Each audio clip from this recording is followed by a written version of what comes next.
मग नंतर आम्ही असं ठरवलं की आता काय करूया, आपण 2 ग्रुप करूया. 4 जण ह्या साईडला फिरायला जातील, 4 जण ह्या साईडला फिरायला जातील. ए स्वप्नील इकडे ना, ए खाली ना गावाच्या बाजूला. ते 4 जण मला खाली दिसले. बापरे एवढे लवकर कसे काय?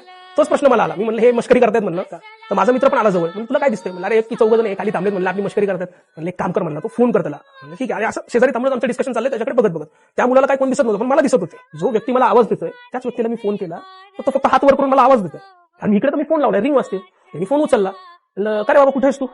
म्हणलं आम्ही माचीच्या बाजूला आलोय. म्हणलं मस्करी करू नको, मला तू समोर दिसतो. म्हणलं अरे मस्करी कशाला करायला बाबा? म्हणला आई शप्पथ सांगतो मी माचीच्या बाजूला आहे. म्हणलं झालं असं की परत त्यांनी आवाज द्यायला सुरुवात केली. इकडे माझा मित्र म्हणतात तू कशाला भिंतीवर चढतोय? म्हणलं अरे बघू तर, म्हणलं कोण आहे नाही काय. एक तर असं बघत राहिलं त्याच्याकडे.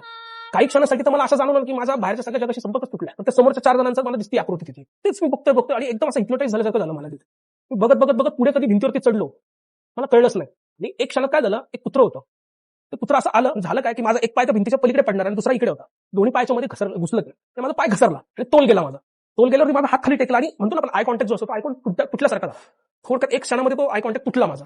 ते तुटल्यानंतर मी खाली बघतो, मला थोडंसं पायाला लागलं. अरे माझा मित्र म्हणला काय आलं तुला, तू कशाला वरती चढला? तुला एवढा आवाज देतो, तुझ्या शेजारी उभा राहतो, पॅन्ट ओढतोय मी, तरी तू एवढा जोर लावून वरती गेला की आता असं वाटत होतं की तू वरनं खाली पडतोय का काय. हा व्हिडिओ पूर्ण पाहण्यासाठी बायो